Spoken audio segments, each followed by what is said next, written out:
non-work related thing to do during quarantine? That's a great question. I take a lot of walks these days, more so than before, because that's a way for me to find relaxation. I've been doing a lot of virtual meditation classes as well. I've been meditating way more than before. Mm. That sounds really relaxing. I have a dog. I've been walking him a lot more as well, and I've been using my Calm app significantly more as well too. Nick, what about you? What has been your favorite thing to do, non-work related, during quarantine? Yeah. Um, Other than sort of trying to find a haircut, which is something that I desperately need, and it's tough in New York to find a haircut, I've been reading a lot. I normally read a lot, and then before this, now I've found time where I can really focus on a lot more reading. So I'm trying to get at my Goodreads challenge. I think my favorite book this year, which also has the best title, which I'll read to you guys, and I highly recommend. It's called Boomtown. It's the fantastical saga of Oklahoma City. It's chaotic founding, it's apocalyptic weather, it's purloined basketball team, and the dream of becoming a world-class metropolis. So really good book. I recommend for everybody, and has a great title. Awesome. Well, let's make sure we can try to drop that in the chat too later for anyone who's curious about that book. And please continue to share your answers to the icebreaker question, and definitely love to call out some of these. I see a few folks are doing more walks as well, going to the park, cycling. Oh, listening to Audible while on the treadmill. Excellent. I like that suggestion. I might have to fit that into mine. We're going to move into another question now, but continue sharing your icebreaker answers in the chat for our audience. I'm going to throw this to Aditi.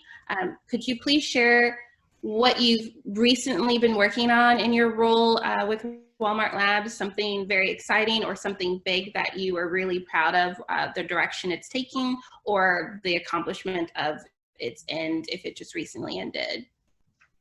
I won't be able to speak too much about some of the things I'm working on, but in terms of, as you know, grocery business is been a very high demand-oriented business lately, especially for the online channel.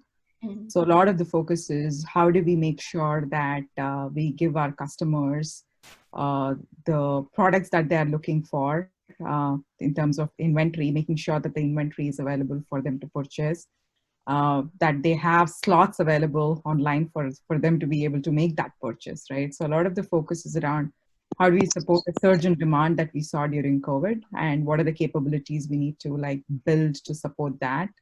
One of the interesting features was opening up special slots for vulnerable population. So that's something I thought was, I'm super proud of, because it's one of those initiatives that's really more about social good than driving business value, and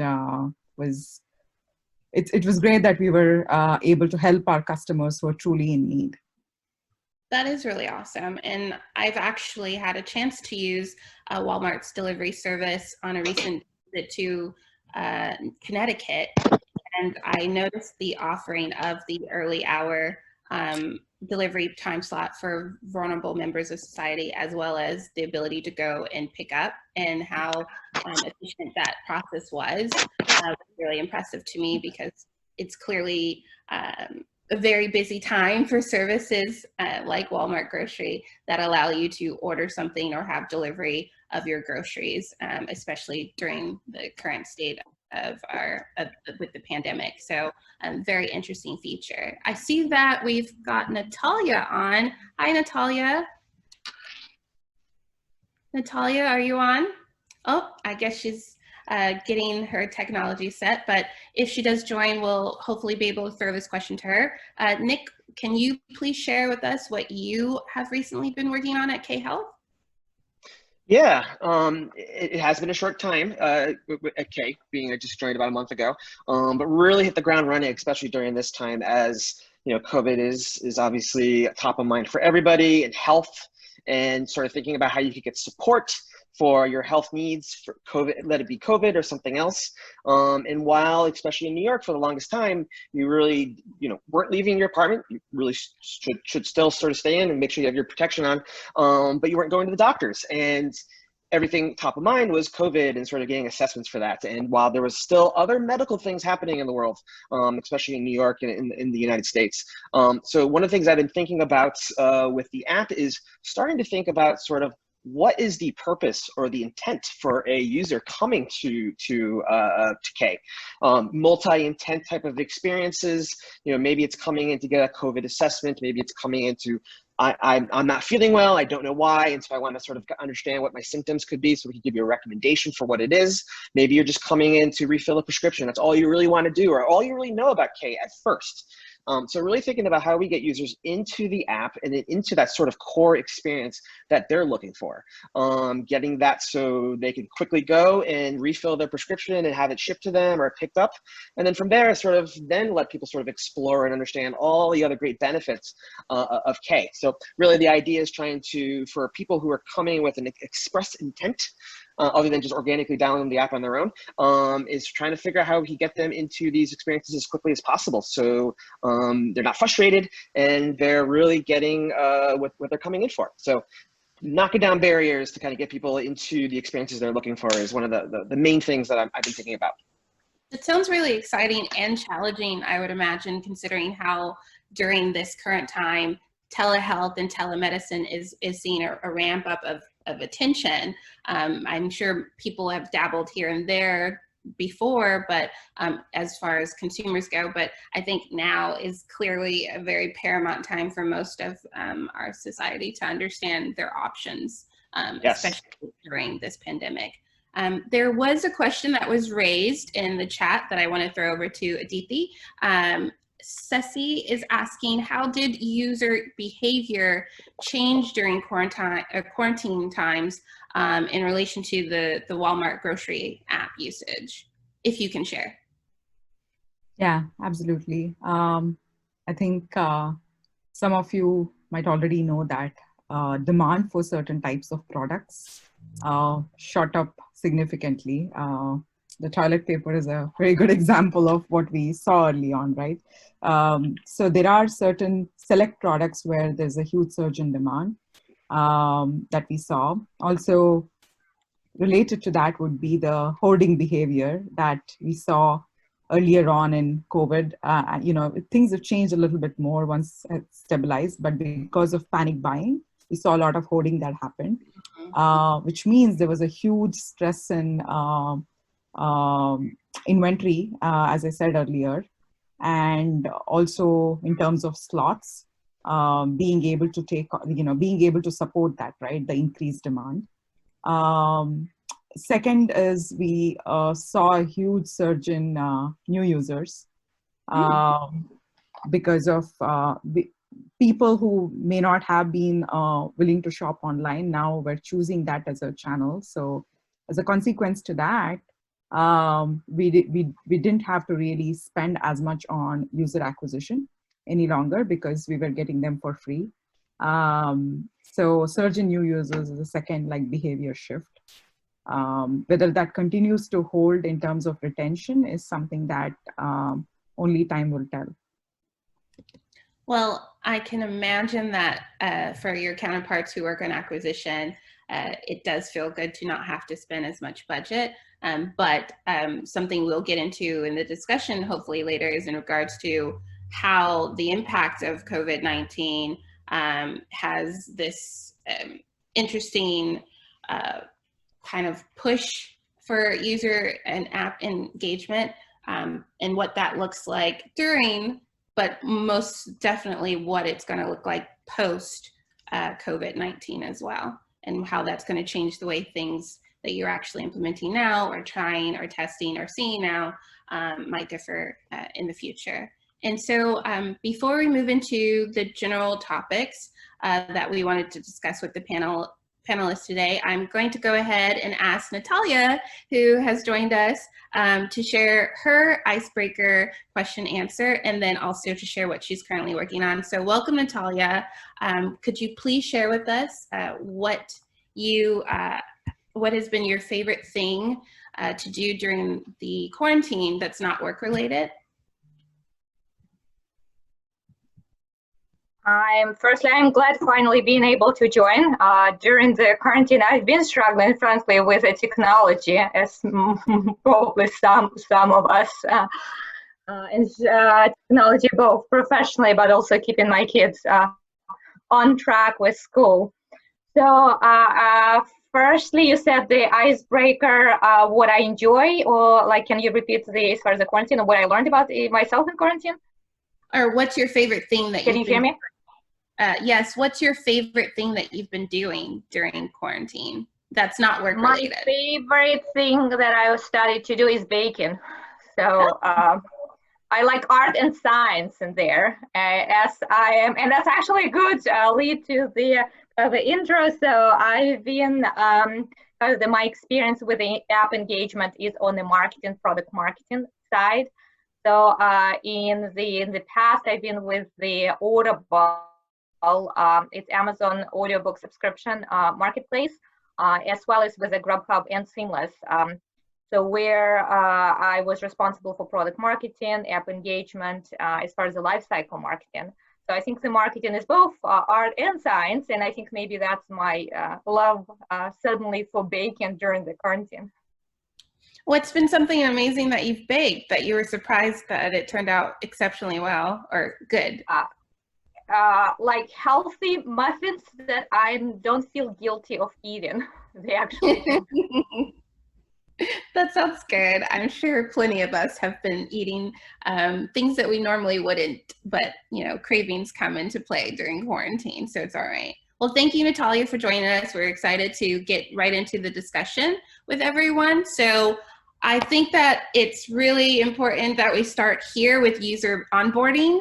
I would love to hear from each of you what you consider, or what are some best practices for conveying value to app users that you have used in your work. And we've got different industries represented here, so I really would love to hear from each of you.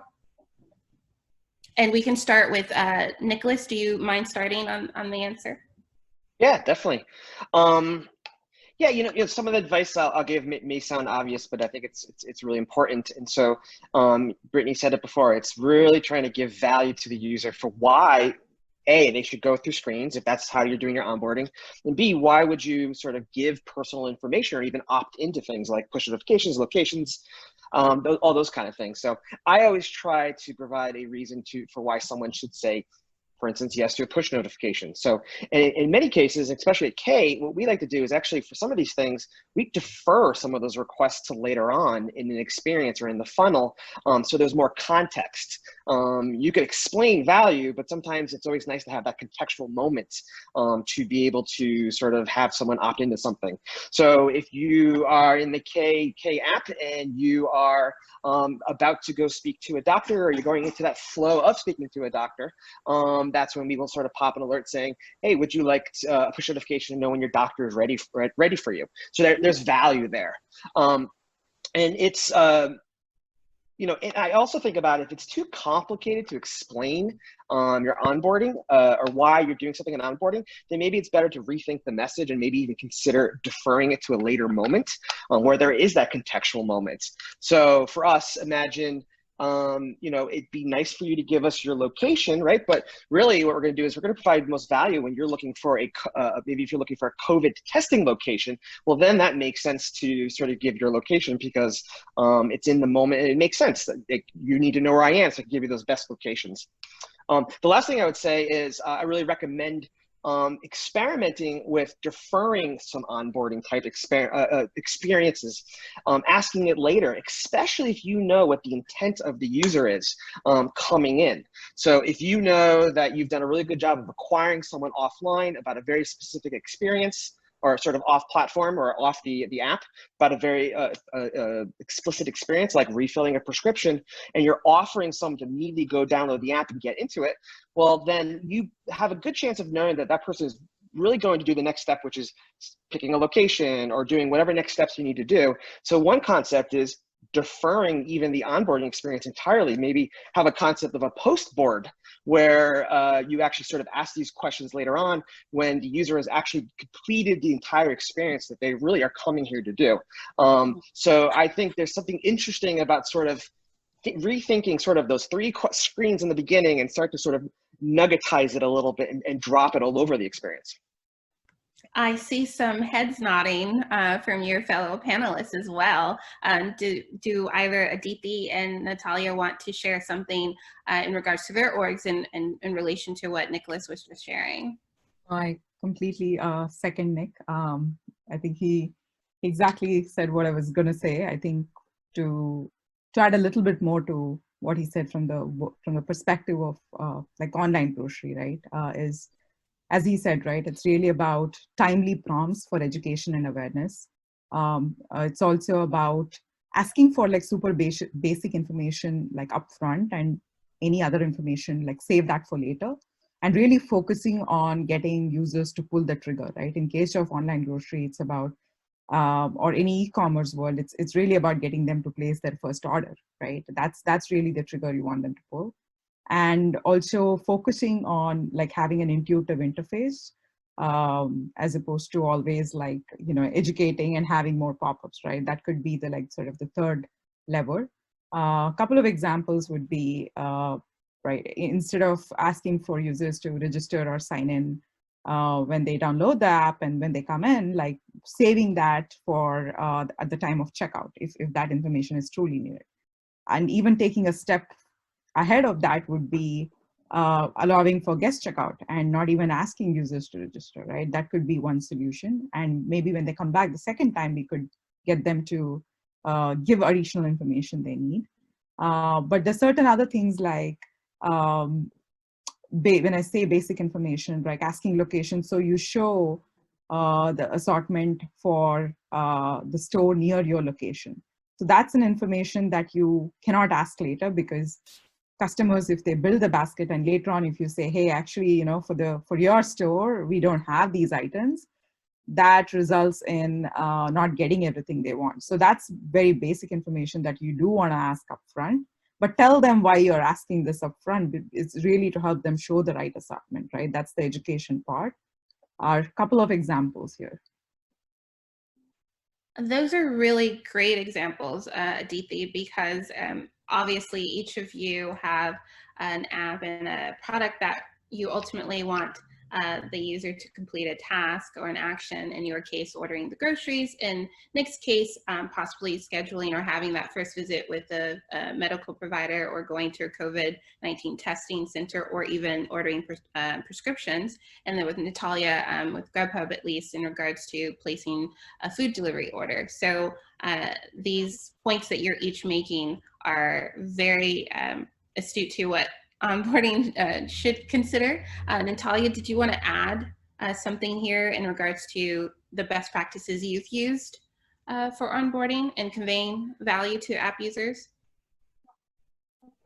I think one of the questions I was trying usually, I think is great to ask, is what the user is coming for to the app. So for example, in the situation of like audiobook, it could be a situation somebody has a specific audiobook in mind, and I really want to get that audiobook, and kind of that's they kind of creating that path straight to what the person wants. In other case, like I don't know what audiobook I want or need, and I want just to browse, but also how to create that funnel that doesn't distract the people to the on and off the path, but leads to the path that kind of connected with what the customer came for. And B, kind of it doesn't provide the distractions along this path. And that's more like about the, and I second like idea that I think every question we ask during the onboarding, it's better to ask, like to show the value of that. And if it does not, like as far as the push notification, it could be asked after where the specific value to the user. I very much second Nick, other aspect I want to add, I think onboarding, I sometimes, like from my experience, we thought broader as onboarding to the, with the brand or the app in general, not just the first transaction, but the how to start creating habituation and that it create the first experience. So first, after somebody, for example, they listen to the first audiobook or make a first delivery, then the first several weeks or the first, I would say, like in trial, if it's subscription business, but if it's not, the first several weeks is super important. So from the life cycle management perspective, I sometimes think about onboarding broadly, not just the first transaction, but how to lead through that onboarding to my brand, to my app, and create those habits. Like some people react like this is about reordering from the same place, or as far as the audiobook business, for example, making the certain milestones, engaging with the book you're listening. So if you're not listening, obviously if somebody's not using your product, or like, I think it's more about the usage of the product and engagement, the first kind of from the life cycle, this is onboarding, and it could be till the second purchase, till the third. I think it's very, it varies across the businesses.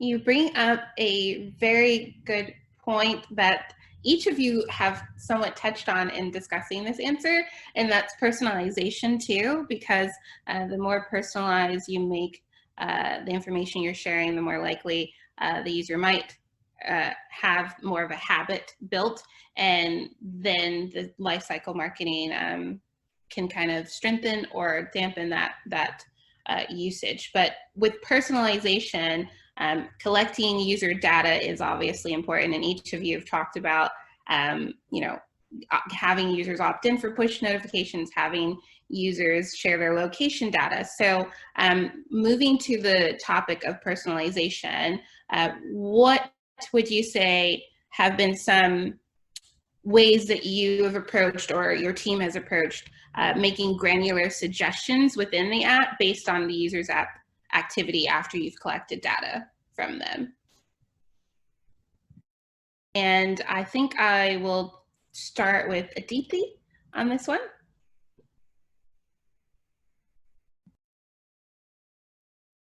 Sorry, I was on mute. I think it really starts off with, you know, do we even have, can you hear me? Yes. Oh, okay. It really starts off with like, do we even have the data to be able to personalize, right? Sometimes, you know, when we were talking about the onboarding scenario, if it's a new user, you don't have the information about the user itself to be able to give the recommendations for that user.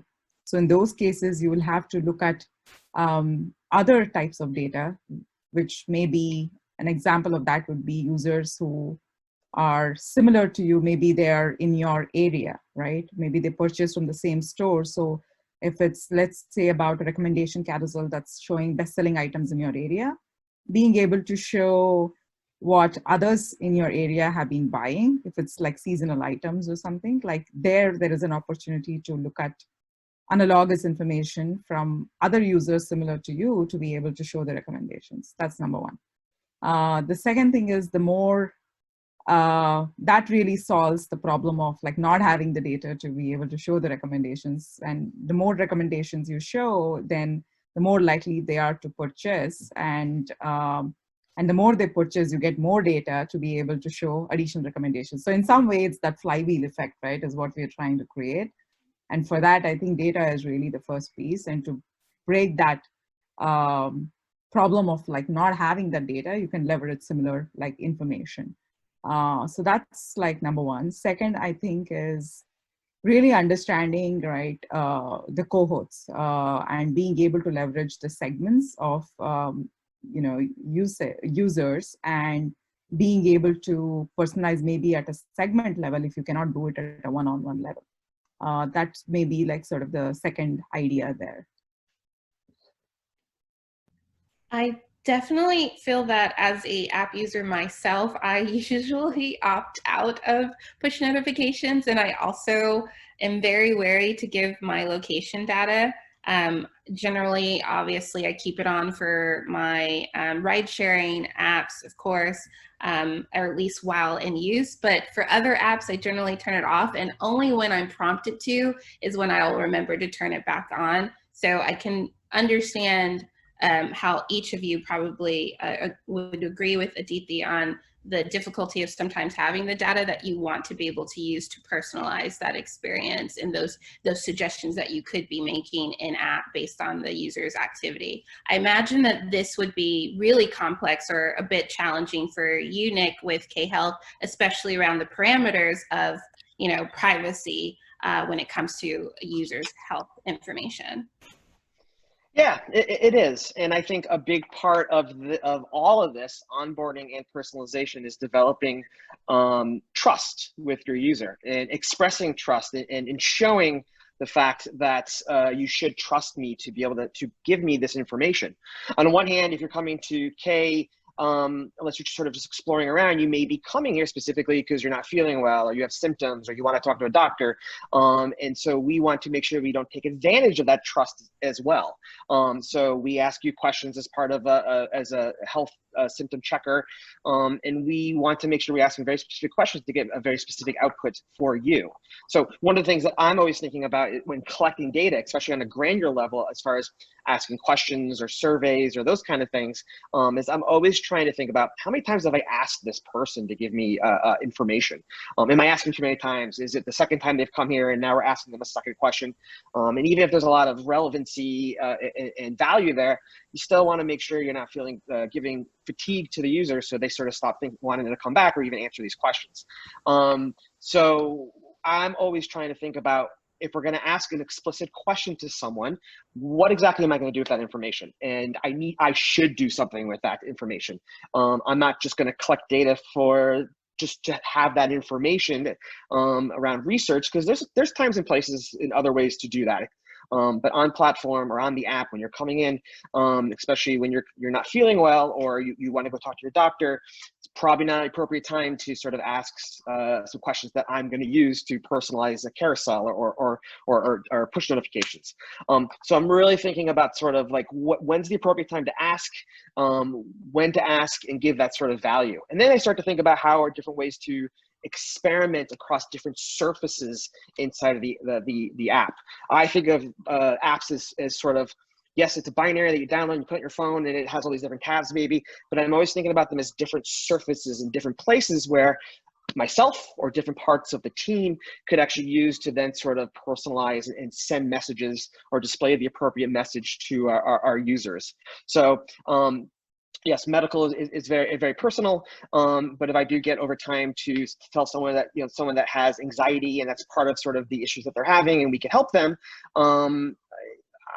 we could use that information to sort of offer up a service to that person later on to say, hey, we now actually have anxiety programs. So if you're interested in learning more about it, come on back.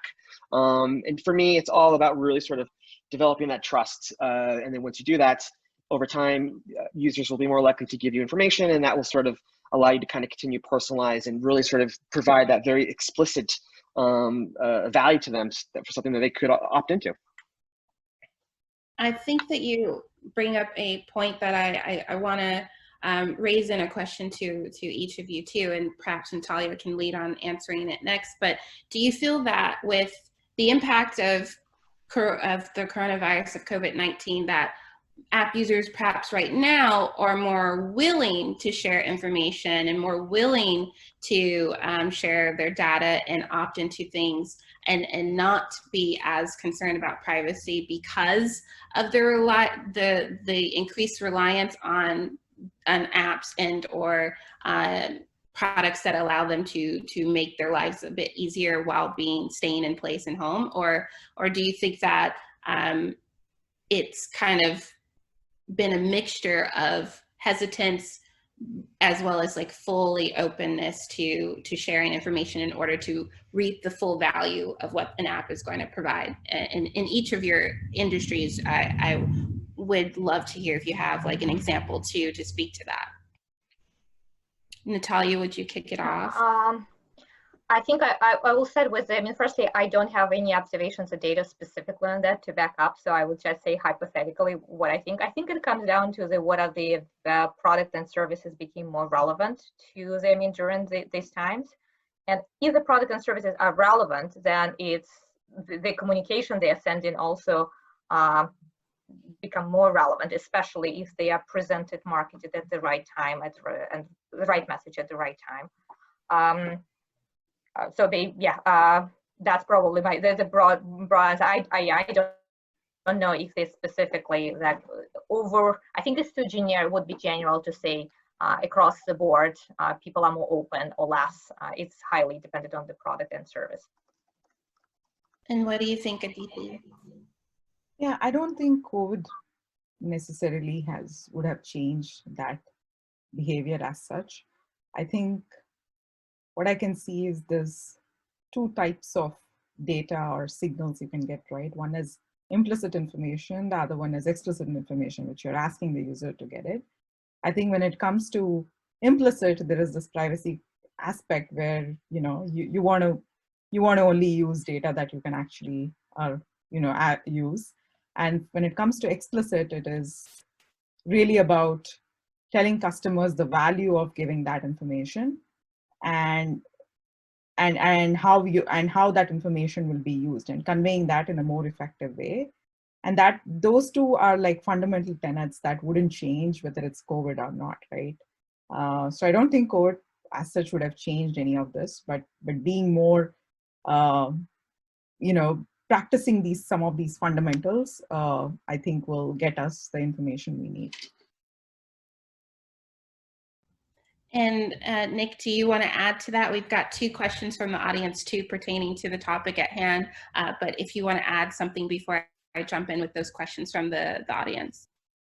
Yeah, real quick, if maybe users are more willing to give more information during these times because of due to feeling insecure or putting hope into whatever service they're using to sort of make their lives better during this time. But I wouldn't personally want to sort of go into this sort of shady kind of world where, oh, well, if they're willing to give me this information, I should try. I think it goes back to the trust and the value that you express to the user, and the fact that you say, no, I won't ask that question, or no, I think that crosses the line of especially for in my field in the health industry, where we're really trying to develop a bond and know that you could come to K for anything that you need. I wouldn't personally, my company wouldn't want to sort of cross that threshold into sort of that weird shady place where I'm going to try to get that information because people are willing to give it. Trust is paramount. So I agree with each of you in that regard, especially as an app user myself. So we have two great questions from attendees. First up, Sudarsan has a question for Aditi. What metrics do you use to measure the effectiveness of user onboarding and personalization? So I think for user onboarding, the key metric there would be, as I said earlier, would be being able to measure the first time orders, user orders. That's like the key metric. But of course, also looking at the funnel itself, right? The funnel metrics of how many users get onto the funnel and then convert at different aspects of the funnel itself. That would also be like a bunch of other metrics we would look at. From a second question, which was more around personalization, it really depends on the solution we are putting out there, right? If it's about, let's say, a recommendation carousel that is going out there, what's really, personalization is a tool, right, to put a recommendation carousel. It could even be a human being sitting behind and like putting a curated set of items there, right? Personalization is one of the levers. So in that particular case, when it's, let's say, item recommendations, then the metric there could be driving, it could be driving add to cart, it could be driving average order value, it could be increasing conversion, right? So those would be some of the metrics that I would look at. And of course, all that would translate to GMV. Definitely. And I think we can surely dive into metrics in a bit here. We still got 20 more minutes left for our panel, but I want to make sure I get through these audience questions to the panel as well, as we're still on the topics of personalization and privacy. So another question, which anyone from the panel, if you'd like to take, it's not directed to a specific person. Jonathan asks, how have efforts around privacy and GDPR hampered personalization or behavioral targeting and or cohort profiling for you with your apps? Anyone want to jump onto that? I would just say high level, especially in the health industry. You know, we're always thinking about what tools and what channels are the most appropriate ways to communicate, and frankly, we're allowed to. So in some cases, you know, we may want to go with a service, but they're not HIPAA compliant and sort of doing the appropriate things, or the things that we need in order to kind of secure and not tie personal information to other data.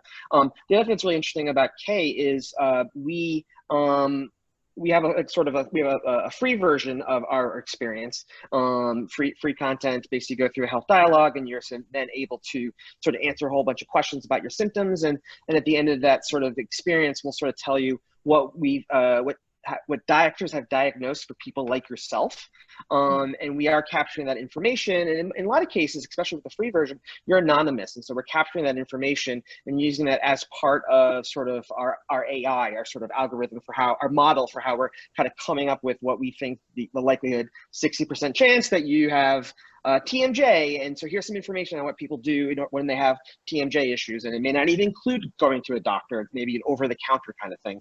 So we are getting some of that data and using it as part of the model, but it's anonymous and it's not tied to individual people. We think about push notifications and we think about SMS and all these other things, but we have to think about what is the potential issues with sort of how we message the user to not give personalized information there in case your spouse or someone else sees it that you don't want to share that with. Those are sort of a lot of the privacy things that we're thinking about in ensuring those tools are compliant that we're using. That's quite a lot, and I can imagine obviously it's regulated, of course, in your industry, and I think each of you have shared a considerable amount on how you view and enact privacy and trust with your app users, as well as how you view using data that you are able to collect to personalize their granular experience in the app. One of the questions from our attendees actually segues us into measurement and metrics and analytics. So I'm going to start off this topic in regards to metrics with Emmanuel's question to the panel of how do you calculate lifetime value, LTV? Natalia, do you want to start? Sure. So it's a simple but very complex question. So, and I think it's like, yeah, the question, yeah, it's simple, but in a way super complex. So especially in the other way, I mean, as a marketer, I care a lot about incrementality and what's the cost. Like if I acquire, how much I pay, and what's the net value of the customers I acquire. So like all the allocation of the marketing budget across in the companies is like working based on what's the LTV of the customers brought from those channels and how to drive the LTV.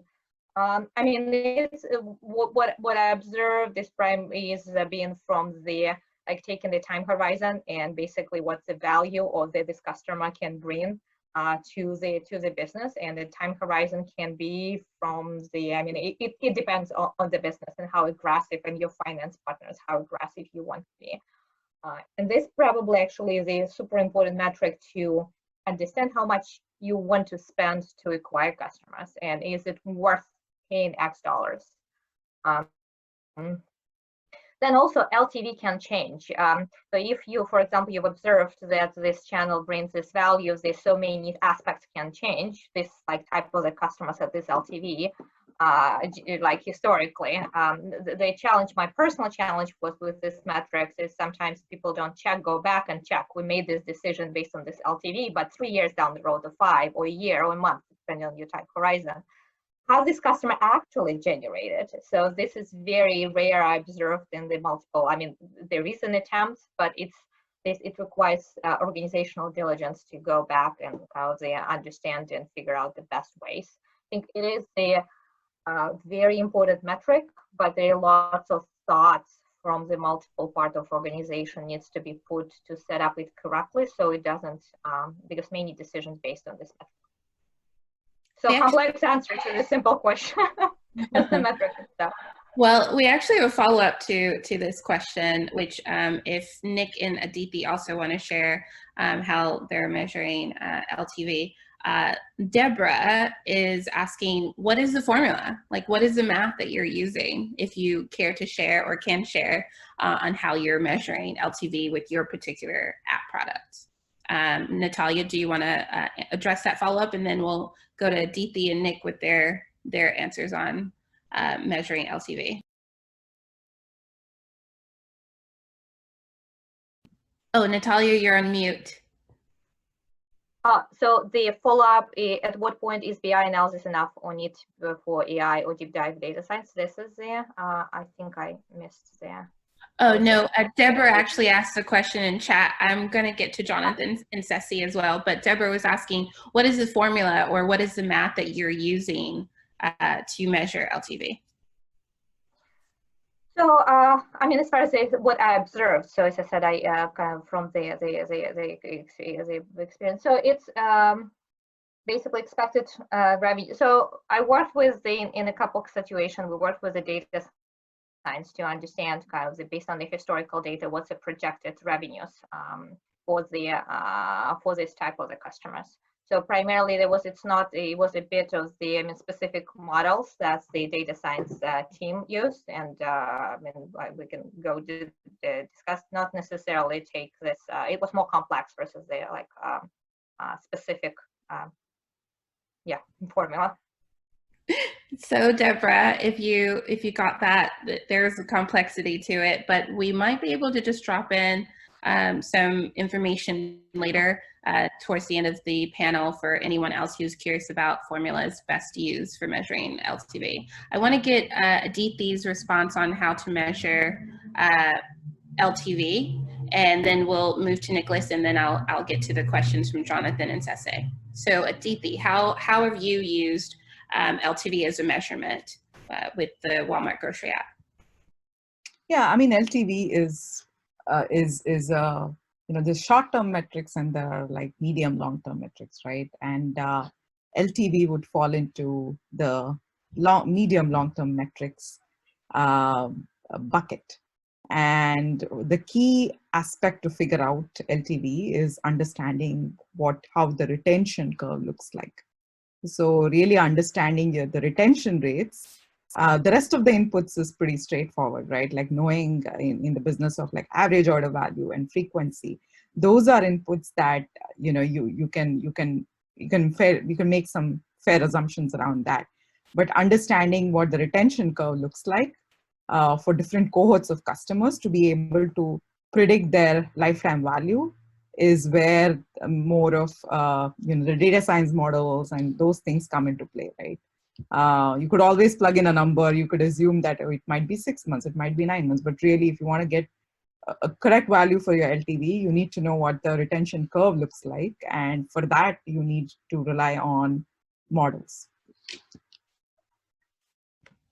And Nick, do you want to add to the measurement that you've been using or that has been considered for LTV at K-Help? Yeah, I mean, I'm not sure I could add too much more than what everybody else is saying. It really depends on sort of, what is your business model, subscription based, is it content related, those kind of things. K is very interesting. It's very interesting, but in part also we have this free version of it that we're very much is very much important to us. So you come in, you go through your health dialogue, and then we say, hey, this with my TMJ example before, and you may never actually speak to a doctor, and we're fine with that. And as long as you sort of think you come back and we've given you trust and you believe in us, especially in these times where people may never have considered speaking to a doctor before through an app as opposed to going in office into a doctor's office. So it's one of those things where it's a really important time now to sort of make sure that people sort of see this as an option, and there's other ones out there. I worked at some other previous companies, which was a meal subscription company. Lifetime value was really thought about from the perspective of how many orders you've had in your lifetime, number of deliveries that you had, and also those were broken out into sort of different thresholds of the number of meals you had. Obviously, you're considering how much it costs to acquire you, and at what point are you making money off of that person at that moment. But yeah, it really varies, and it's going to be it's really interesting to sort of figure that out for everybody. Well, I think that we've got just one more question on LTV before I pivot to Jonathan's, which Ceci was asking the panel, how do you arrive at LTV when your app is free? Which in the case at least for each of you, downloading the app is free. It's the usage of what that delivers and provides that has a cost. So if you want to quickly answer that question, we are about 9 minutes out before this session ends. I can then get us to Jonathan's question too. I think I will jump in. It depends on the basically how you're going to make money. So I mean, long-term value is basically what would be the revenue stream if it's advertisement, and there's some assumptions about the revenue from the people and the frequency of the visits, or yeah, as was alluded to, the retention curves. So and then look into that, like what's the LTV is connected with how you are going to make money off the app. Awesome. Anyone else want to add before I jump to Jonathan's question? Great. Well, LTV was fully discussed quite well here. Jonathan's question is particular. It's about at what point is BI analysis enough versus the need for AI or a deep dive data science? And if you want to take this on, one of the panelists, please hold up your fingers so I know who's ready to dive into this question. Any takers? I think when it's not simple rule-based model, that's when you think about machine learning or artificial intelligence sort of solutions, right? If it's if you can deduce an answer to something as a simple rule, then simple BI-based analytics, a rule-based engine would work. That's the short answer to the question. Yeah, we use lots of, we're powered by by AI when it comes to our health dialogue. And so I think the other part is to make sure that you really have the team in place to be able to sort of continuously update the model, continuously see what the outputs are. You want to make sure that everything, all the people and all the effort you're putting into it is actually continuously to put out a really great effort outputs. I know we talk about the Turing test a lot at K-Health, and that's the idea, is that there is a part of our experience where you are chatting with an AI experience, trying to get you down to where what we could tell you what we think, that TMJ example again, and then from there we're then sending you over to a human being to which that person has all that information to then continuously sort of ask appropriate questions based on sort of the AI engine. So we're and then sort of have a full circle to be able to input back into from the human to sort of add to that model. So continuously sort of learning and adapting to it is one of the core features of services of K. Yeah, the other thing I want to add to that is, apart from what I already touched upon around when it comes to handling very complex logic, that's when, AI or machine learning is used. But there is also aspect of if you want something to scale up fast, right? So when you that in those type of problems as well, AI or ML could be a good solution. And the third one is, if you want something to be able to adapt in real time, that's when you can't have a simple set of rules, be able to dynamically adapt to give out a solution. That's when you would look into a AI or ML based model. Yeah. Well, speaking of artificial intelligence and kind of pivoting back to real human interactions, or at least actions from your real users in your app, I'm interested for us to use this as one last question in the essence of time on analytics and metrics, how anyone from the panel views metrics, user metrics that identify your interested users versus your invested users, because something that Natalia brought up earlier in the conversation is not just considering onboarding based on getting that first conversion to place an order or take a visit or whatnot, but the overall lifetime customer journey that's going to happen with that. So how do you, with your org and in your app product, view user metrics that identify a user as interested versus very invested or invested in using your app?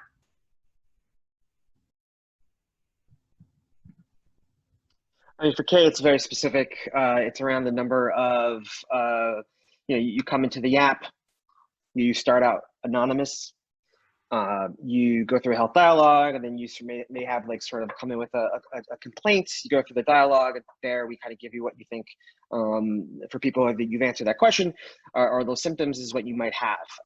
So on one hand, if someone comes back and sort of keeps using us to sort of create multiple cases, or is seeing that this is a worthwhile experience and trusts us and keeps doing it, those are anonymous users. There is another level of registered users. And so seeing if we can convert a person who has done a few cases like that into a registered user which has given us an email address and maybe a little bit more information about them. So we could consider that sort of a registered free user. And then there could be another level of registered paid user. And so there's different sort of levels in how we think about our users to sort of understand sort of the level of interest. And again, we have the free version of it, and we want you to keep using it and sort of get your medical information from us.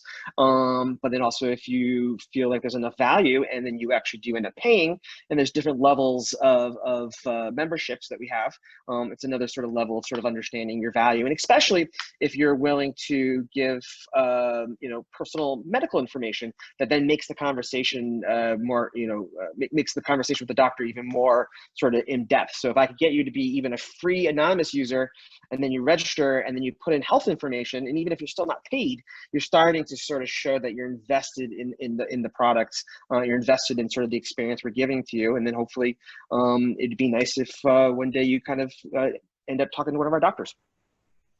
That would be lovely, of course. Continuing with what Nick just shared, Aditi, you mentioned earlier in the chat about, allowing users to check out as guests and not if they're not ready to share their email or create a full account yet. So what type of user metrics are you considering for the interested user versus the invested user? Yeah, I think interested user is somebody who even lands on the site or the app would be interested because they're interested in understanding what the service looks like. To me, an invested user is someone who actually built their basket and has pulled some triggers in terms of adding items to the basket, right? So for them, it's the next level of investment they have made in, and maybe they have not made an order. Obviously, that's truly getting invested. But even being able to build a basket, having that basket and wanting to check out, to me is investment. In a given, like from a session perspective, right? But really, if you look at a broader spectrum, it's about investment is really more about being able to, the retention, again, going back to that, is being able to actually come back. Maybe you made one order through the site, but real investment is from a loyalty standpoint is you're continuing to come back and making your second, third, fourth purchase, right? That to me is the investment. Awesome. And we're at almost time, but we've got a window to stay open just to get Natalia's answer to this metric question as well. What would you say have been really identified user metrics related to interested versus invested users, either Audible or Grubhub? I think actually specifically the metrics around the first is kind of how often the person used your app or purchased the products, and then the wish list is as far as the stickiness is the wish list of the portfolio of the favorite restaurants, of the favorite or favorite audio, like wish list and the audiobooks. Information that, and we spoke about the trust and again in the kind of the information throughout the customer journey. I think at one point the users provide they invested in your app by providing the what they like, what they don't like, and then the cost of switching is increasing after that. So I would specifically the metrics I would look if you have the wish list, your favorite things, and then if it's tied with the features that will make this action easier. For example, you have your favorite restaurants and it's easy to reorder from that, or you have the wish list and it's easy to get that book from that. That is kind of, I think, for me, the metrics that tell these people are kind of tied to you, or these customers have more vested interest, like relationship, deeper relationship with your brand. Thank you for sharing that. I am an avid food delivery user, so I'm always willing to share as much as possible to get my favorite options delivered to me. So we are at time. I would like to offer to the panelists maybe one leaving tip in regards to app engagement. I know that we've covered quite a bit and had a great mixture of industry here with food delivery and grocery and health, which every user is going to be unique in regards to their tastes and needs. So the information you've shared has been wonderful. But if you could leave one more singular tip that you foremost would want to share with our audience in regards to app engagement, I'd love for you to give that as a parting. So I'll start with Nick, if you want to go ahead and give one final thing on app engagement that you'd love to share with the audience. Yeah, push notifications are really powerful. And I know Brittany said before that she says no to pushes, but I think a good way to sort of ensure that users don't say no, because getting the turn it back on is really is difficult, because you got to go back into your settings and all that kind of stuff, is just do that preemptive pop, at the right time. Give a reason why you should opt into push notifications, and then they say yes. Then you show the system a prompt. But yeah, I think if you launch an app and you trigger the push notification right away, you're not getting that person to turn it back on. So delay it, find the most appropriate place to do it, give some reasons, because push, super powerful. It's really important. Thank you. Deepi, do you want to, with one final point? I think we all understand the importance of being data informed. One key tip I would have as you look at data in terms of driving engagement would be to keep in mind of vanity metrics.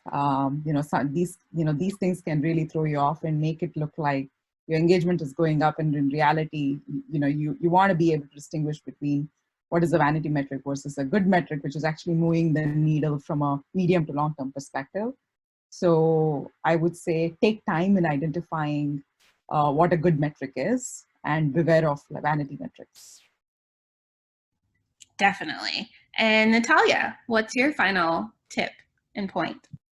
Yeah, I would highly recommend look through the start with the kind of the best experience you want to create for the customers. Start first with the final product, and then review your onboarding, basically first time, leading to the first time or onboarding experience based on that. And kind of especially if you are in a consumer brand that you personally use, is like, what is the experience you want to create?